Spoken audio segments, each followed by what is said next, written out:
Hi, it's Matt from Go Green Auto. So here we have a Renault Kangoo Maxi van. This is 100% electric. It's got the 22 kilowatt hour battery pack. And the Maxi van is the long wheelbase van, so it's the LL21, and you get that much extra there in the wheelbase. It makes a huge difference inside, and you also get a sliding door on both sides, this side and obviously that side over there, and much larger cargo area. And as you've probably seen there, this one doesn't have a bulkhead.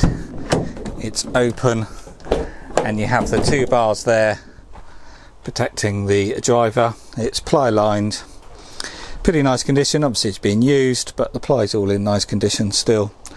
Ply up on bottom, top and bottom of the doors there.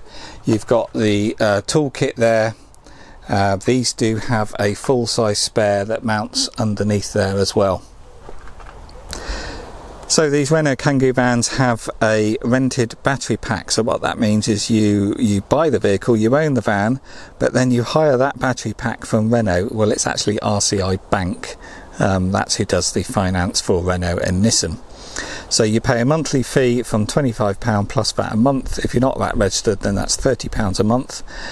And you basically rent that battery pack that sits there under the floor, so you don't have to worry about that battery degrading. So they give a guarantee of 60% of its original state of health. So when that battery has lost 40% of its original capacity, then you get a new battery pack. Included in this service, you also get breakdown cover as well. So the purpose of these videos primarily is to describe the condition, and I go in detail showing every little mark, stone chip, scratch or dent I can find. I'm very honest about the condition of the vehicles, and then what that does is gives people the confidence to buy the vehicle without coming to view it first, and then I deliver the vehicle to them. And 9 out of 10 vehicles do go without a viewing first because of these videos. So let's walk around and describe this one. So for the eagle-eyed viewers, you may have noticed there is a dent here in the bonnet. That is getting sorted. I've got the dent guy coming on Tuesday. It's about the size of my hand. I suspect someone sat on the bonnet there. That will get pulled out, so we can ignore that for now. But when it's done, I will add more photos in the photo gallery showing that has been removed, so we can ignore that little dent for now. As I just said, I've got a photo gallery on the website, so anything I'm going to point out I've taken pictures of, so you can go to the photo gallery, zoom into the picture and have a better look if you need to.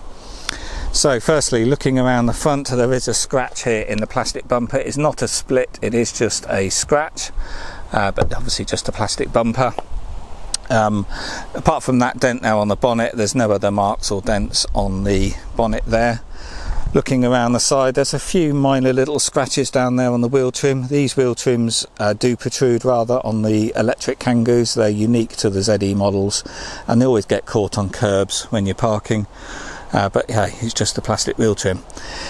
There are a few little dents to point out on this vehicle. It's not perfect on the outside like most of my vans are, but you know, it's a low mileage, nice condition van on the inside. It's just got a few marks on the outside, so I will go through and point them all out. There's a few little dents along the crease here. There's two there, one there.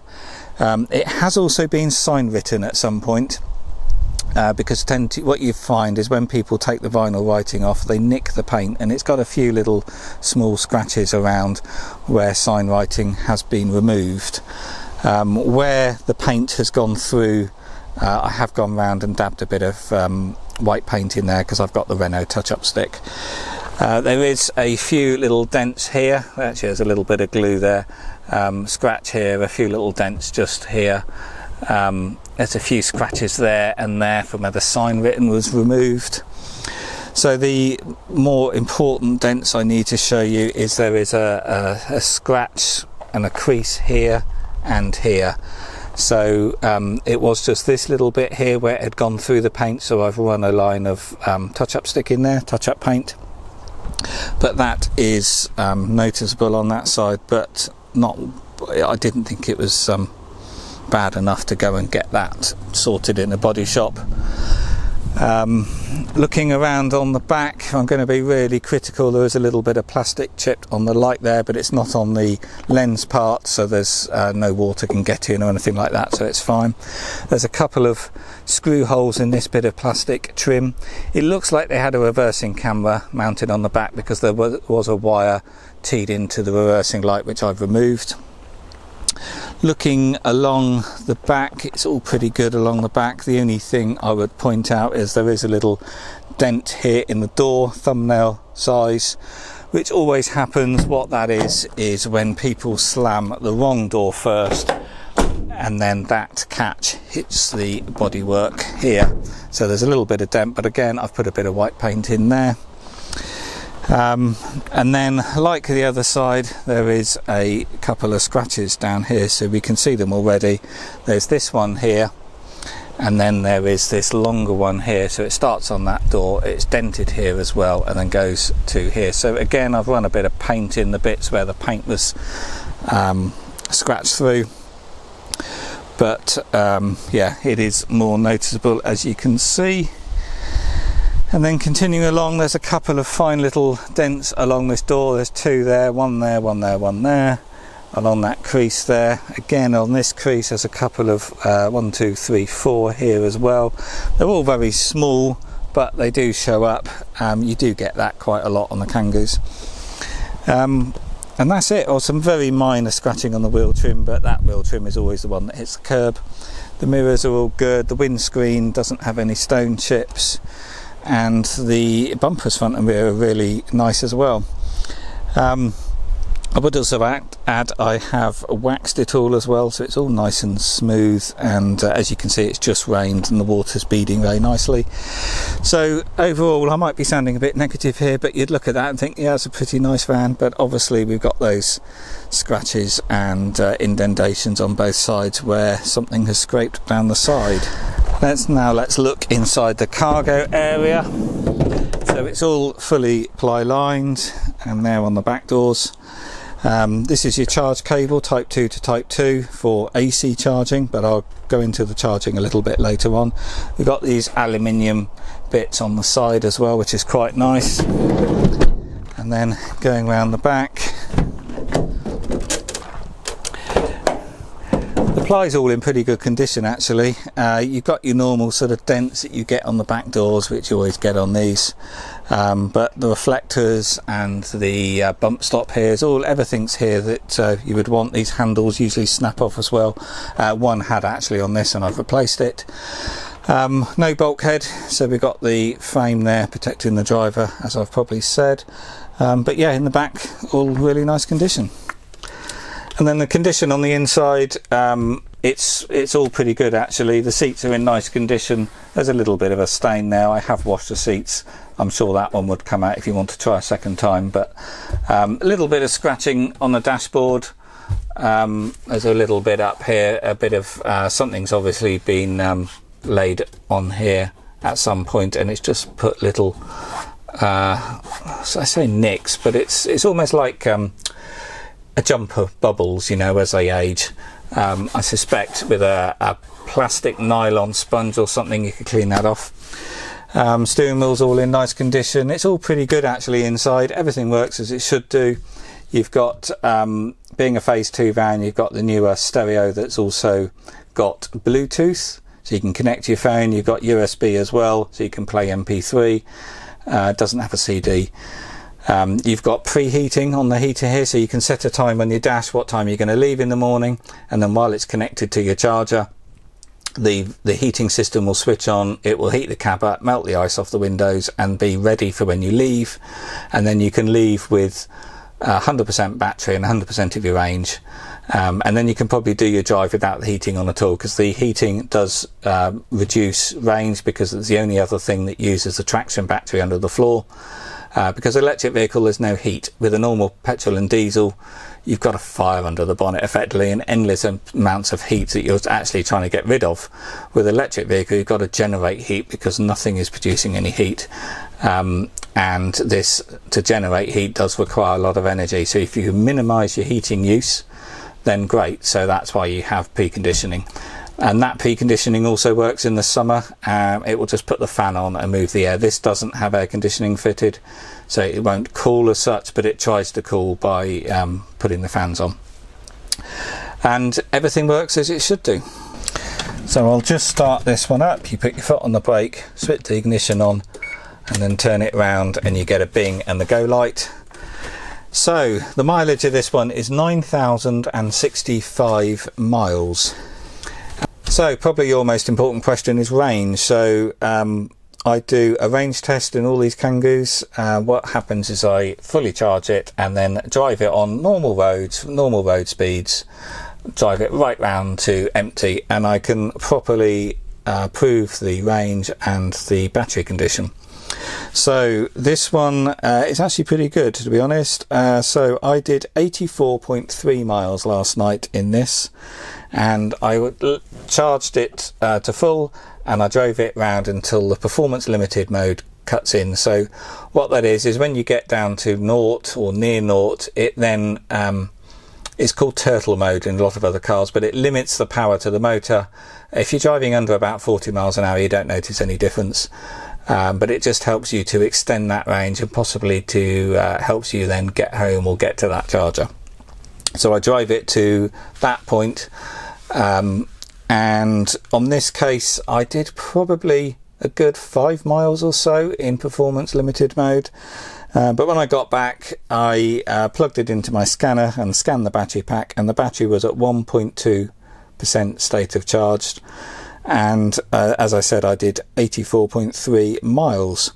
So my economy during that trip was 5.01 miles per kilowatt hour. That's how you measure economy in electric vehicles, rather than miles per gallon of fuel. It's miles per kilowatt hour of electricity. So that was pretty economic driving. If you're driving in a city or a town and it's all stop-start driving, then you can get these at about 5.5 miles per kilowatt hour. My driving yesterday was mostly rural roads, but I did a drive through Oxford twice, so a bit of stop-start driving, but most of the time it was sort of 30-40 mile hour rural roads. And a bit of A roads, a little bit of A roads at sort of 50 miles an hour. So that's the sort of range you would expect from one of these, but as always it depends how you drive, and if you're going to be heavy with your right foot, just like a petrol or diesel, then you're going to get less miles. So with an electric vehicle, you basically want to drive like you got no brakes. These have got very heavy regen on them, so when you lift off the accelerator, the vehicle slows down very quickly, and that's when you're charging the battery. So you've got to read the road ahead a bit more. When you're coming up to traffic lights, roundabouts or a junction, you lift off the accelerator and you coast, and while you're coasting you're charging the battery pack, and you want to utilize that rather than slowing down on the brakes. On the Kangoos it's really easy to drive for mile upon mile, and you'll never ever touch the brakes because the regen is quite strong, and even at speed you'll slow down to a stop in about 4 car lengths. It's really nice, proper one pedal driving. And obviously all the time you're transferring energy back into the battery pack. As soon as you hit the brakes, you're transferring energy into friction and heat on the brake pads, and you're throwing away that energy you could have put into the battery. So you know, it's just like petrol and diesel cars. It's all about how you drive. With electric vehicles, they don't particularly like speed, so if you're going to bomb along at 70 in these, you're going to watch the range drop quite significantly, because it's using a lot of energy to push through the air, and obviously you're never going to be slowing down and getting that regen back. So you do get less range if you're going to floor it, but you know, it's no different to a diesel vehicle, as I've said.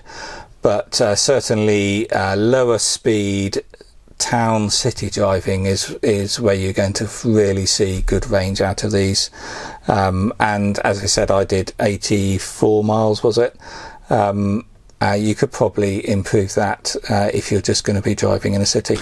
I'll just show you the paperwork. This does have 2 original remote keys, and here we've got the logbook. This is an ex-lease vehicle, so it's had no previous keepers, so 1 keeper from new.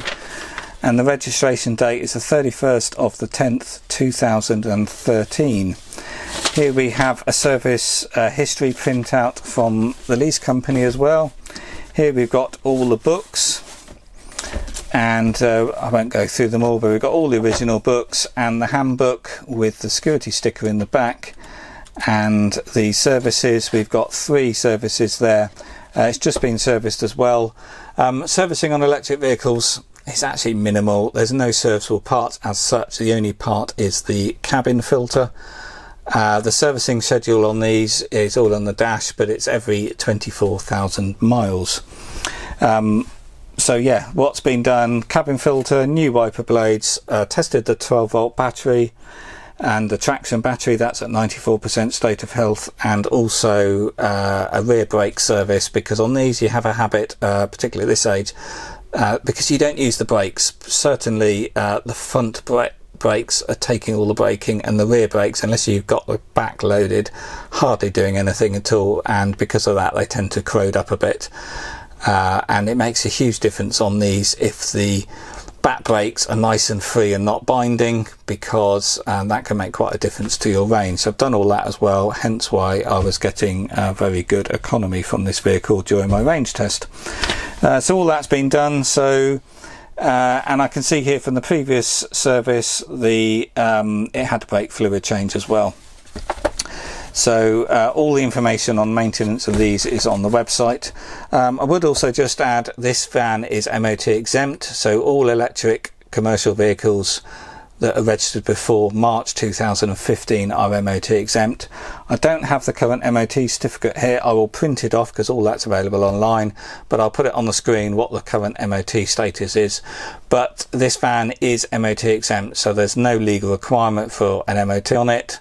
But if you want an MOT, if this one is getting low, I can't remember what the position of this one is, but there's no problem getting an MOT on it.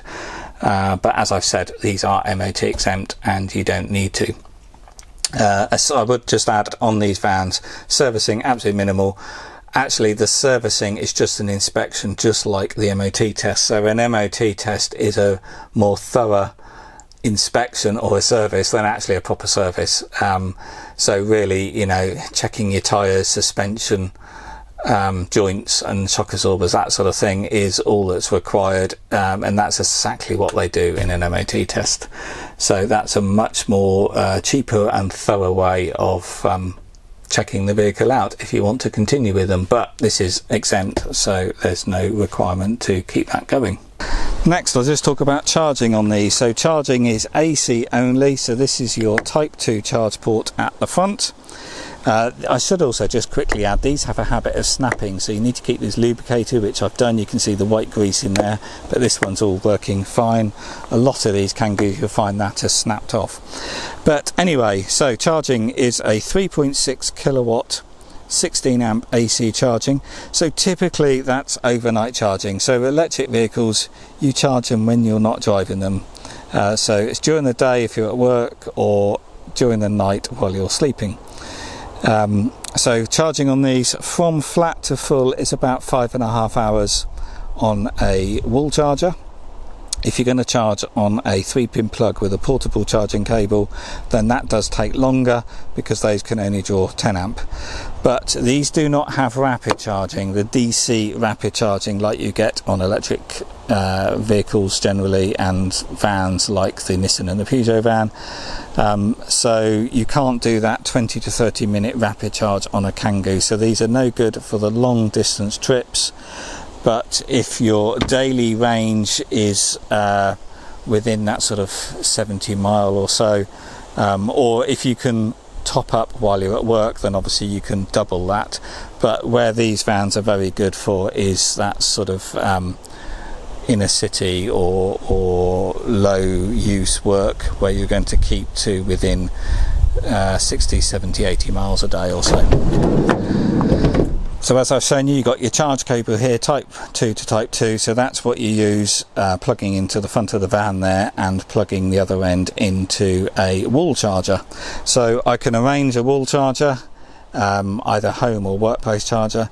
Typically they take 2 to 3 weeks to get installed, and they cost from £300. So you get a government grant, the OLEV grant of 500 quid towards that.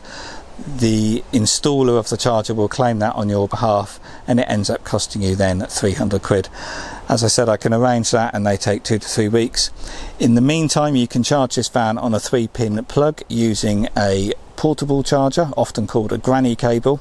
I can provide one of those as well.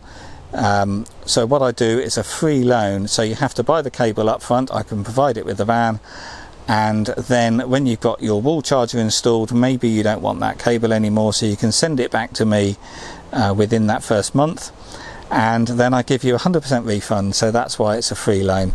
But most people end up keeping them because they're very handy things to have, because you can charge your van anywhere where there's a 3-pin plug. It's very handy if you're on a job during the day or at your work. You can plug in anywhere and get a top up on the van. One other thing I would just add, this has got a reversing beeper. So under here, under the rear bumper, is a buzzer, and when you put it in reverse, it goes beep beep beep. And you can turn that off, or you can disable it by turning the side lights on, because you're not meant to have buzzers going at night time. But if you don't want it, it's very easy to remove, and I could remove it for you if you didn't want it. It's just a simple buzzer down there. I suspect it's just wired up here to the reversing light, so 5-minute job to remove it if you didn't want that. So these vehicles are very cheap to run. As I said, this one is MOT exempt. You also don't pay road tax on electric vehicles currently. And if you're in London, this is also exempt from the ultra low emission zone. So if you're driving into that zone every day, it's about a saving of £7,200 a year on congestion zone and low emission zone charges, compared to running a older dirty diesel. So, you know, in London, if you're in the right place, these things virtually pay for themselves in a year. And as far as fuel costs go, these cost about £2.50 or so to charge from home, and for that you're going to get, you know, 80, maybe 90 miles. So very cheap to run. The way it works out is electric vehicles cost roughly 2 to 3p a mile on fuel, whereas a petrol or diesel is something like 13 to 14p a mile. So huge saving. These are even cheaper to run if you can get a cheap rate overnight electricity tariff. The overnight tariffs can drop to about 5p a unit versus 12 to 15p a unit, so your costs are going to be down to more like 1p a mile. And obviously a lot of public charges are free, so if you happen to live next to a place where you can get free charging and you can utilise that at the right times, then your running costs can be even less. So this van is ready to go, so if you're interested, then give me a call or email. Also, I can deliver this anywhere in the country, so let me know your postcode and I'll work out delivery cost, and this will come to you on a flatbed and it will be fully charged and ready to use. And as I said, I can provide a portable charging cable, so straight from the off you can charge it on a normal main socket. And obviously then we'll get your home charger installed, and that will take 2 to 3 weeks, and then if you no longer require that portable charger, you can return it back to me for a full refund.